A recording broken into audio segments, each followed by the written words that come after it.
দরজায় কড়া নাড়ছে বিপিএল এর 11তম আসর, যা নিয়ে ভক্তদের মাঝে উচ্ছ্বাসের কোনো কমতি নেই। এদিকে এবার টুর্নামেন্টে অংশগ্রহণ করবে দেশের ইতিহাসে সবচেয়ে বেশি তরুণ ক্রিকেটার, যারা কিনা বেশ কিছুদিন ধরেই আছেন পাইপলাইনে। অর্থাৎ এটাই তাদের কাছে মুখ্য সুযোগ নিজেদের প্রমাণ করে জাতীয় দলে জায়গা করে নেয়ার, যা সুবাদে দলগুলোর কাছেও তারাই হবে মূল হটকেক। 2025 বিপিএল এ কারা কারা হবে দেশের সুপারস্টার, কাদের দিকে তাকিয়ে থাকবে দেশের ক্রিকেট, সেটাই জানবো প্রতিবেদনে।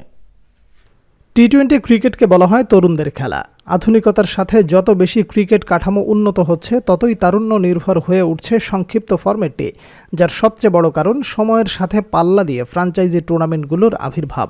সেই তালিকায় পিছিয়ে নেই বাংলাদেশ প্রিমিয়ার লিগও। তবে বরাবর টুর্নামেন্টটিতে দেখা যায় টাইগার তরুণরা মলিন থাকতে। যদিও এবার সেই ধারা পাল্টে যাওয়ার সম্ভাবনা বেশি, কেননা 2025 মৌসুমে দলগুলোর হয়ে মাঠ মাতাবেন সবচেয়ে বেশি ইয়াংস্টার। বর্তমানে বাংলাদেশের পাইপলাইন বেশ সমৃদ্ধ। বেশ কিছু তরুণ ক্রিকেটার আছেন যারা আগামী দিনে বড় স্বপ্ন দেখাচ্ছেন। তবে তাদের কাছে আপাতত বড় সুযোগ বিপিএল। এখানে পারফরমেন্স করতে পারলেই খুলে যাবে জাতীয় দলের দুয়ার। তাছাড়া টুর্নামেন্টে আরও বেশি জাঁকজমকপূর্ণ করার জন্য তাদের পারফরমেন্সের কোনো বিকল্প নেই। সেদিক থেকে এবার বাংলাদেশ প্রিমিয়ার লিগে যেসব তরুণরা সবচেয়ে বেশি নজর কাড়তে পারেন, তাদের মধ্যে অগ্রভাগে থাকবে 20 বছর বয়সী জিসান আলম। বর্তমানে টাইগার ক্রিকেটের সবচেয়ে বেশি চর্চিত নাম এটি।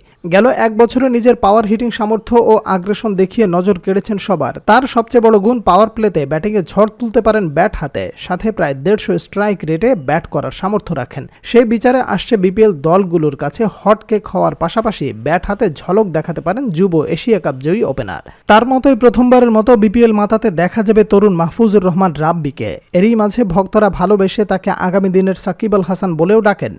পাওয়ার হিটিং অ্যাবিলিটির পাশাপাশি বল হাতে কার্যকরী এই অলরাউন্ডার, বিশেষ করে ফিনিশিংয়ে তার ক্যামিও ইনিংসগুলো বড় ব্যবধান গড়ে দিতে সক্ষম যে কোনো ম্যাচে, যার প্রমাণ সবশেষ টপ ইন টি-20 টুর্নামেন্ট। তাই এবার বিপিএলে প্রথম অংশগ্রহণ করেই বাজিমাত করতে পারেন এই অলরাউন্ডার। এছাড়া 2025 বিপিএলে বল হাতে আগুন ছড়াতে পারেন তরুণ মারুফ মৃধা।